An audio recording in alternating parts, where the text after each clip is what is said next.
Yeah, we get the vibing, don't we? We got some topics to discuss. We get it popping, homie. Just elected like the new mayor, putting on the classic like he Ric Flair. This is Josh Martinez and Z100, home of your favorite music where the beats are bumping. Pick your favorite company, the wait is over. It's a superstar crossover. If I can step out.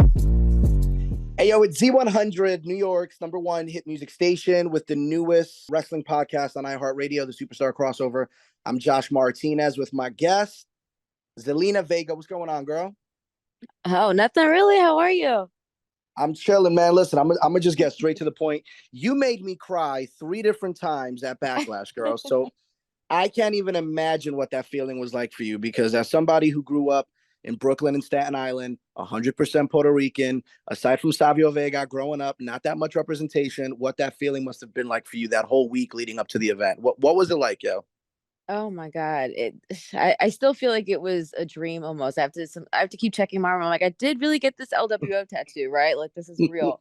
But yeah, it was just crazy because it wasn't even something that was we had no idea. None of us had any idea it was going to go that way. But it was cool because, Friday, it was like, oh yeah, you're just main eventing SmackDown with your childhood hero and winning, no big deal.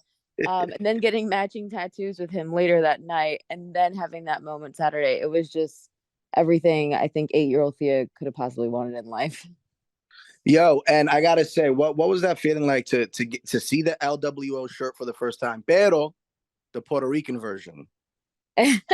So, it's funny. I actually, before I even knew it was going to be a thing, I had suggested that we do that. Because I was like, it's obviously really cool to be doing this and having like the Mexico colors, but there's so many other people who are going to want to be a part of this, like not just, me as a Puerto Rican woman, but also people like fans, who are going to say like, oh, what I would want, the Puerto Rico version, maybe there's a Cuban version, maybe there's so many different people who want to be a part of it now. And I just think it's such a cool thing. But when I had seen it, well, actually I had sent them my version, and mine had the star, which is the tattoo that I got. Yeah, and they're like, oh my God, I wish that we would have talked to you before we did it. But they showed me their version. I was like, this is insane that this is real life right now, that we're actually having the LWO in general, but now also a Puerto Rico. I'm just like, I'm so honored. There's so many things that I look at, I'm like, my God, I'm so blessed to be a part of this, especially with the crew that I have. I'm so blessed. Now, I mean, you and I, similar, I'm saying, upbringings in New York and watching Superstars on Fox 5 and kind of the exact same, watching wrestling and stuff like that. Yeah. But like I said before, representation nowadays especially is such a big deal. Do you feel any extra weight being a Latina on WWE TV, knowing that, like I said, growing up, we weren't really out here like that? Right. I mean, I guess I do in a way, but it's something that I take on with such pride because I'm so happy that I get to be that for people. And I mean, my God, I've been a bad guy my entire career, going back to like when I first started, back in like, I don't know, I was 17 when I started. So it's just, yeah, it's crazy. But now to be on the other side of it, and to be that representation for people is so cool for me, and I get to have like all these little girls come up to me saying like, I want to be just like you. And like, it's so cool to see like a fellow Latina on screen in WWE, especially Puerto Rican, like or especially NuYoRicans. I've been having so many of those coming up to me, and I'm just like, oh my God, like, oh, I feel so at home, and it's so nice to represent for them, because my God, it's something that I feel like I've been wanting to do for so long, and now to be that, it's just sometimes you have to pinch yourself, because thinking it's like, wow, this is real.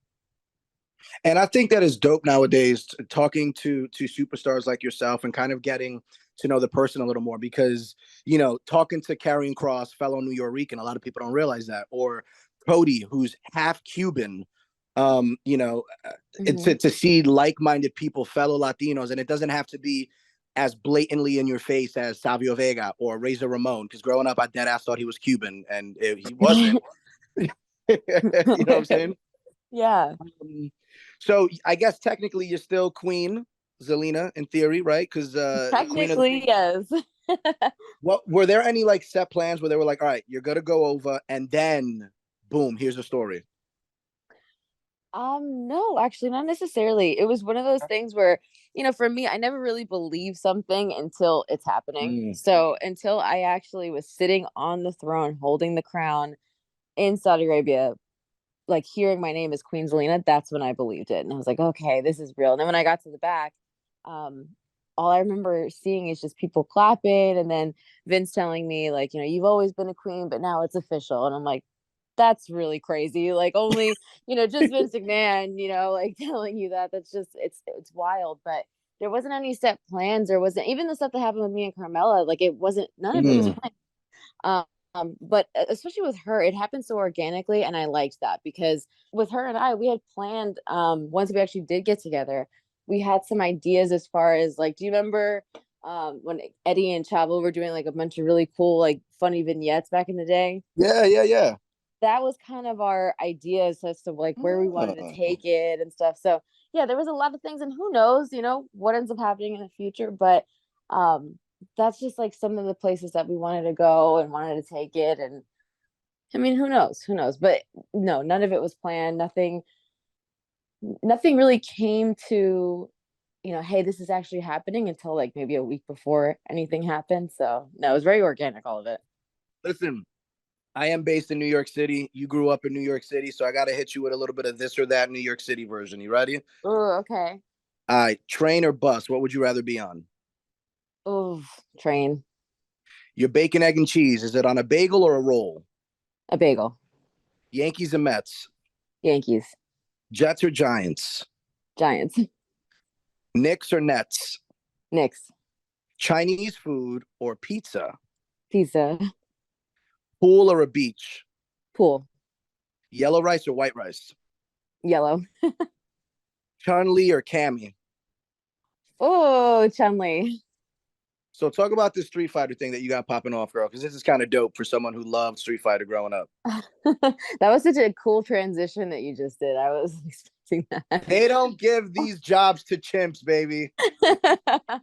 um, so Street Fighter 6, my God, it comes out June 2nd, and I am so stoked. I'm a real-time commentator in the game. And again, we've been talking a lot about just things that you have to pinch yourself to believe. And this is just another one of those things because, my God, I'm from Queens Village, so I would be on 217th Street at my grandmother's house in my brother's room, just playing Street Fighter and hanging out there, and just, my God, thinking about that and then hearing my voice in the game is just, again, one of those things that you just kind of go, my God, is that a real thing? But yeah, it's something that you get to choose when you start up the game. There's about 4 different commentators. There's obviously like the more in-depth commentators who know each move, everything that's happening, all the stats. And then there's the real-time commentators who are more reactionary, and pretty much it's just me dialed up to a 10. So just the typical fan. I like it. Yeah, of course. So growing up, did you listen to Z100? I did. So when you said that, I was like, oh my God, wait, this is a blast from the past. Yes. Hey, Elvis Duran is still on in the mornings. Oh my God. Yeah, I'm the night show host, and I'm the first Puerto Rican at Z100. So that's why there's very Boricua centric this conversation, because we I out love here. that. Yeah, we making history. So growing up, what type of music did you listen to before we wrap this up? Um, so first of all, I did go to, I remember, I think it was Jingle Ball, right? That you That's guys right. had. Yes, I Madison feel Square like Garden. yes, I did go to that. Do you remember who headlined? uh, I don't, but I do remember seeing, like, I feel like Ashanti and Ja Rule were there. Okay.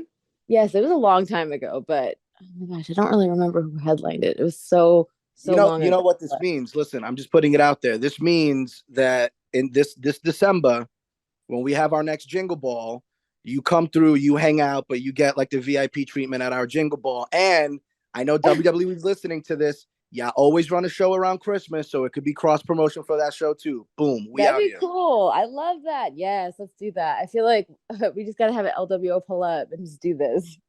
Girl, listen, my ass ordered the LWO tank, the shirt, and the shirt I got in 2 different sizes because I'm getting that little panza developing. But that's another conversation for another day. Before we wrap this up, what type of music do you listen to? Like I was saying before. My music taste is all over the place, and especially Mhm. being an anime head, like I mean, my God, I go for and I always warn people when they're in the car with me. I'm like, listen, my music taste is all over the place. Don't judge me, but it'll start off like in rap, and then it'll go like something from Jay-Z, like older. Like I love DMX, so you'll start with DMX, and then you'll move to Aaliyah.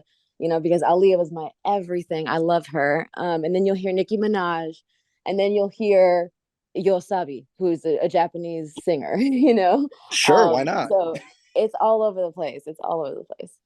I love it. I appreciate it. This is called the Superstar Crossover. So I would like to know if you have a question for our next guest. That's how I do things here. So you could ask any question you want to our next guest. And let me tell you, the next guest may not be someone from WWE, and I'm gonna just leave it at that. I would want to know what their favorite anime is and why is it Naruto?